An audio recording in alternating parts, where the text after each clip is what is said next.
Things don't happen overnight. You have to make the emotional and the personal investment to make your dreams come true. What would amazing look like for you? What would amazing look like if you were amazing? If you know what amazing looks like, then why haven't you gotten there yet? I want you to say, the reason I'm not as amazing yet because I hit the snooze button. That's why I'm not amazing right now. The reason why I'm not amazing right now is because I couldn't get up early enough because I told myself I'm not an early person. The people in the world become weaker people. It's by capping your brain. It's by putting this kind of garbage in it about not attacking what you're not good at. There is no shortcut. There is no hack. There's no sweatless solution. You're gonna have to work. There is always weakness to work on. Always. A lot of them. Why would we allow ourselves to make easy excuses? Why would you allow that? It's not what happens that determines the major part of your future. It's not what happens. What happens to us all. That the key is what you do about it. It's not what happens, it's what you do about it. Stop being a lazy, bum-ass person that's full of excuses, sitting around on the pity potty, coming up with every excuse in the world as to why you ain't winning. You are the reason you're not winning. Find a way and an understanding that this thing that we are dealing with right now in our lives is only temporary. It's temporary and it will not last forever. You must realize that you must grow enough tenacity within yourself to press on. Are you going to put in the work or not? Are you going to find a way to reach your goals or not? The minute you start thinking, I don't want to do this, the minute that feeling creeps in, that's the time you're having a test.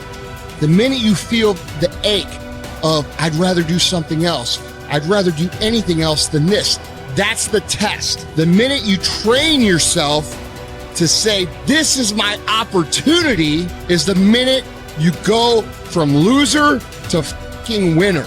And this is a skill. This is something you practice.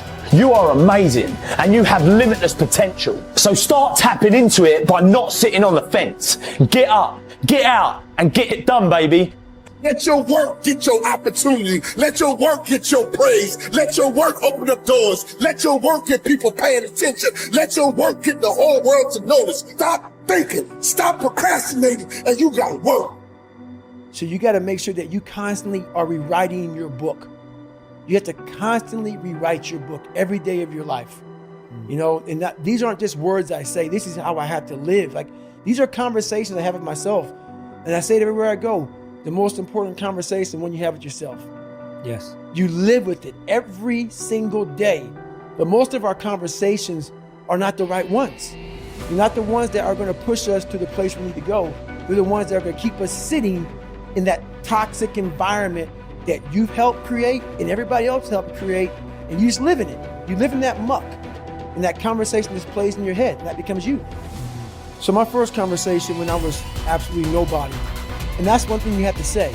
We live in a world now that's so kind. We find the kind way around everything. Like, if you don't look good, I have to find a kind way of saying, I don't like your shirt. Right. That's not the approach. The approach you have to take, at least I took. You take whatever approach you want. The conversation had to be a real, honest conversation. In the accountability mirror, guess what? I was fat. Don't find a kind word to say that, you know what, I've gained some weight. No, you're fat. When I couldn't read, not like, hey, you know, you've been learning this. No, I cannot read. For fourth grade reading level, I'm struggling. And sometimes I call myself stupid. Not in a way to put myself down. So don't take it like, my God, those are so hurtful. Yeah, they're hurtful. It's honest. The conversation has to become an honest conversation of where you're at mentally. Where am I at mentally? I look like I feel like I'm falling behind in school. I'm lazy. My house is a mess. You have to look at what it is and call it what it is.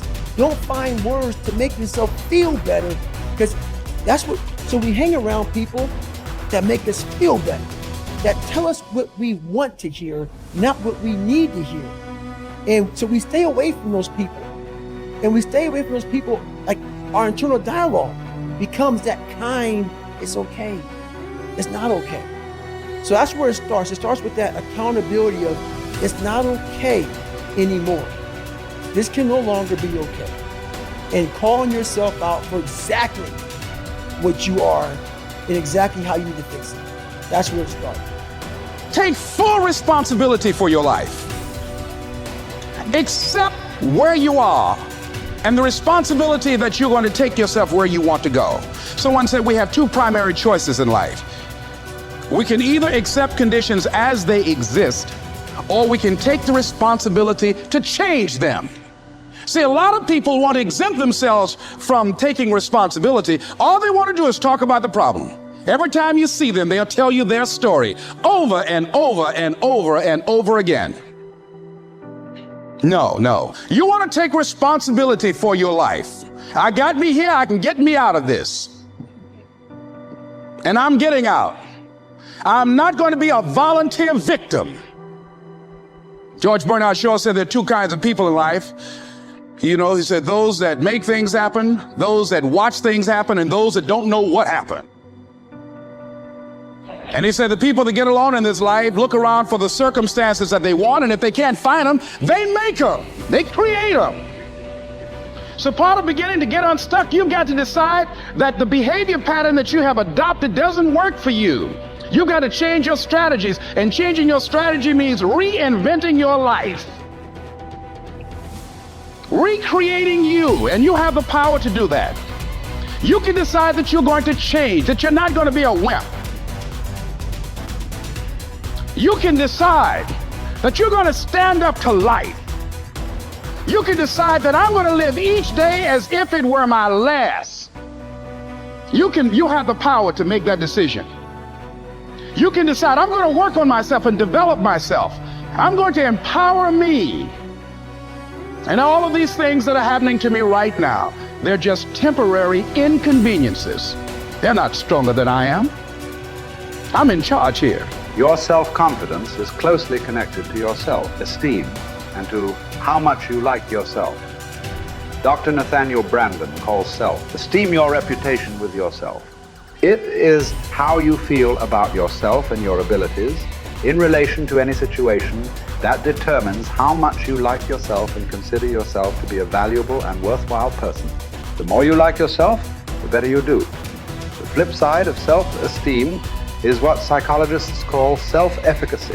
Self-efficacy is a measure of how effective and competent you feel you are to perform a particular task or to achieve your goals. This is called performance-based self-esteem. What this means is that if your self-confidence and your belief in yourself are determined by your self-esteem, or how much you like yourself is determined by how capable you feel you are in any given set of circumstances. For example, if a problem comes up at work or home, and you are so familiar with it that you can solve it quickly and correctly, your self-efficacy and your self-esteem goes up. You feel more capable and confident and more willing to take on other challenges and difficulties. You feel more positive and optimistic. You feel like an excellent person. If, on the other hand, a problem or difficulty came up and you were unable to do anything to solve it, and you felt frustrated or ineffective, your self-esteem would suffer and your self-confidence would go down. You would feel negative about yourself and your abilities. You might even become angry or depressed. You would feel powerless rather than powerful. That's why they say in playing poker, the winners laugh and tell jokes while the losers say, shut up and deal. The law of cause and effect applies to everything you are today and to everything that you become. If the effect that you desire is high and unshakable, levels of self-confidence, then it is necessary that you engage in the same behaviors practiced by others who enjoy high and unshakable levels of self-confidence. And you will soon experience high levels of self-confidence yourself. Studies conducted on thousands of men and women who have moved from ordinary to extraordinary performance and who have moved from feelings of inadequacy to feeling great about themselves show that there is a direct cause-effect relationship between competence and mastery on the one hand and self-confidence on the other. To attain this wonderful, healthy feeling of optimal performance, you need clear goals, challenging standards, regular feedback, total concentration, step-by-step, step success, and a feeling that you are expanding your capabilities to a new, higher level. When you have created a situation in which you experience all of these, you sense that you are working at the outer edge of your own personal envelope. You feel that you are getting progressively better and better at something you are ideally suited to do. And that while you are still working within the range of your capabilities, you are stretching yourself at every moment. When you are caught up in this kind of experience, you often lose track of time. You become unaware of hunger, thirst, or fatigue. You feel calm and clear-headed and euphoric. Tests show when you are in this state of flow, your brain releases endorphins, nature's happy drug, which causes you to feel happy and energized. Often, while you are in this state, the rest of the world seems to slow down.